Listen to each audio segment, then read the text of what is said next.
تو ہمیں کیا پتا کہ آئندہ 12 گھنٹے میں کوئی ایسا یو ٹرن ہو جائے امریکہ کی طرف سے جو ایران کو یہ مجبور کر دے کہ وہ بھی اپنی جو پوزیشن ہے اس کو ریویو کرے. تو کہنے کا مطلب ہے کہ یہ وہ ٹیکٹکس ہیں جو کہ وہ شروع سے استعمال کرتے ہیں اور کرتے آئے ہیں. تو اس میں تو مجھے تو کوئی اتنا تعجب نہیں ہوتا, لیکن میں ابھی بھی کوشسلی آپٹیمسٹک ہوں کہ اتنا پریشر ہے انٹرنیشنل امریکہ کے اوپر بھی اور ایران کے اوپر بھی, ان کے اپنے پارٹنرز کا, اتحادیوں کا پریشر ہے. دنیا یہ دیکھ رہی ہے کہ اگر یہ وار دوبارہ چھڑ جائے تو ایران تو پھر ریزسٹ کرے گا. ایران تو اپنی پوری یعنی کہ جتنی ہمت ہوگی اس سے لڑے گا وہ, اور انہوں نے کہا بھی ہے. لیکن بات یہ ہے کہ اس سے نقصان تو ہوگا, ایران کا بھی ہوگا نقصان اور امریکہ کا بھی نقصان ہو سکتا ہے, لیکن یہ کہ اس کا کوئی فائدہ پھر بھی نہیں ہوگا, آؤٹ کم کوئی نہیں ہوگی. تو بہتر یہی ہے کہ ریشنلٹی یہ ڈیمانڈ کرتی ہے کہ دونوں فریق جو ہیں ڈی اسکلیشن کی طرف جائیں اور بات چیت کی طرف جائیں. ایران کو بھی فلیکسیبلٹی تھوڑی سی شو کرنی چاہیے, لیکن تو سر ایران کا یہ موقف اس فلیکسیبلٹی لحاظ سے ایران صحیح کیوں شو لگتا نہیں ہے. کر رہا ہے؟ سر گزارش میری یہ ہے کہ یہ فلیکسیبلٹی جو ہے یہ ایران کیوں نہیں دکھا رہا؟ کیا یہ کوئی مذاکرات کے لیے کوئی ٹیکنیک استعمال کر رہا ہے یا آپ کو لگتا ہے کہ نہیں واقعی جو بات اس کی جانب سے جی کہی دونوں گئی ہے کہ دونوں جو ایک جی دونوں سائڈ جو ہیں وہ پریشر ٹیکٹکس تو استعمال کر رہی ہیں, ایران بھی کر رہا ہے. لیکن اچھا بات یہ ہے کہ ایران کو آپ دھمکی دے رہے ہیں, وہ کہتے ہیں آپ ہماری جو ٹرمز ہیں اس کے اوپر ڈیل کر لیں. تو وہ ایک ساورن کنٹری ہے. ایرانی ویسے بھی بڑے آپ کو پتہ ہے کہ پراؤڈ نیشن ہے. تو اتنی دھمکیوں میں اور میں یہ کہ جی بس یہ ڈیل کر لیں, یہ ڈیل اگر نہیں ہوگی تو ہم دوبارہ جنگ شروع کر دیں گے اور ہم تباہ و بربادی کی طرف پھر جائیں گے ایران کی. تو ظاہری بات ہے ایران کیسے یہ اپنے ان کو بھی تو اپنے عوام کو جواب دینا ہے نا. ایران یہ سرنڈر تو نہیں کہ ایران ظاہر ہے دکھانا چاہے گا کہ وہ سرنڈر کر رہا ہے.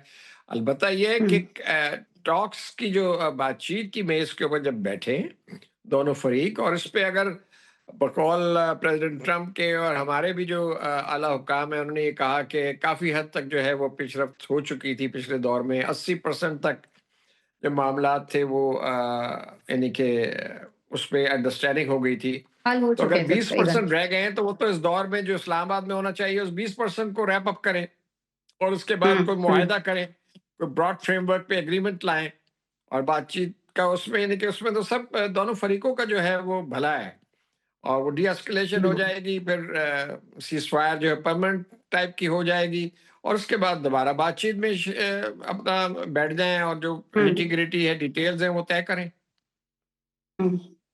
تو سر آپ کو لگتا ہے کہ جو معاملات ہیں جو لاسٹ ٹائم ہم نے دیکھا کہ جس کی وجہ سے ڈیڈ لاک ہوا وہ جوہری مواد کو لے کر ہوا تھا, اس کی منتقلی کو لے کر ہوا تھا, اور ایران نے کہا کہ یہ تو کبھی مذاکرات میں ٹیبل ٹاک کے دوران کبھی ڈسکس ہی نہیں ہوا امریکہ کی طرف سے. تو پھر سر اب کی دفعہ جب امریکہ یہ مطالبہ لے کر آئے گا تو آپ کو لگتا ہے کہ کچھ ایسی شرائط اس کے علاوہ بھی ایسی ہیں جو ایران کو دوبارہ سے مذاکرات کی میز سے اٹھا سکتی ہیں, یا آپ کو لگتا ہے کہ نہیں بہت سارے معاملات اب ایسے طے ہو چکے ہیں اور جتنا عرصہ سیز فائر کا وقت دونوں ممالک کو ملا ہے تو کہیں نہ کہیں دونوں ممالک بہت ساری چیزوں کو سمجھ چکے ہیں اور اب کی دفعہ جو مذاکرات ہو رہے ہوں گے وہ ختم ہی ہو رہے ہوں گے؟ میرا خیال ہے جی کہ اگر مذاکرات کا دور شروع ہو جاتا ہے, اور میں ابھی بھی تھوڑا سا آپٹیمسٹک کہ ہو جائے گا, کل نہیں ہوگا تو شاید پرسوں ہو جائے, تو اگر تھوڑی سی فلیکسیبلٹی شو ہو دکھائی جائے امریکہ کی طرف سے بھی, اور کم میرا خیال ہے ایران بھی ریسیپروکیٹ کرے گا, تو اگر یہ ہو جاتا ہے تو یہ حتمی ہوگا ان دا سینس کہ ایک براڈ فریم ورک پہ سگنیچرز ہو سکتے ہیں دونوں سائڈ سے. اور میں تو کہوں گا کہ اگر سگنیچر ہونے ہیں تو وہ پھر پریزیڈنٹ ٹرمپ صاحب خود ہی آ جائیں, سگنیچر کر لیں, کیونکہ وہ چاہتے بھی ہیں تو وہ بھی خوش ہوں گے, باقی دنیا بھی خوش ہوگی. تو کہنے کا مطلب ہے کہ یہ ہو سکتا ہے, لیکن اس میں چونکہ اسپیسیفک بہت انوالوڈ ہے, مثلا نیوکلیر پروگرام کا ذکر آپ نے کیا تو وہی اتنا اسپیسیفک ہے کہ اس کی جو ڈیٹیلز ہیں وہ ٹیکنیکل ڈیٹیلز ہیں. یہ ایسی نہیں ہے کہ وہ پریزیڈنٹ ٹرمپ بیٹھیں گے اور ان کے جو مد مقابل ایرانی ڈیلیگیشن کے سربراہ بیٹھیں گے تو وہ طے کر لیں گے ساری چیز. دیکھیے نا اس میں تو انٹرنیشنل اٹامک انرجی ایجنسی بھی انوالوڈ ہوگی, اور یہ تو بالکل صحیح ہے کہ یہ تو ایران کا رائٹ ہے as a member of non proliferation treaty to keep certain amount of enriched uranium for the civilian purposes. وہ شاید 3.67% کے اس طرح ہے, 4% سے کم ہے میرا خیال ہے. تو وہ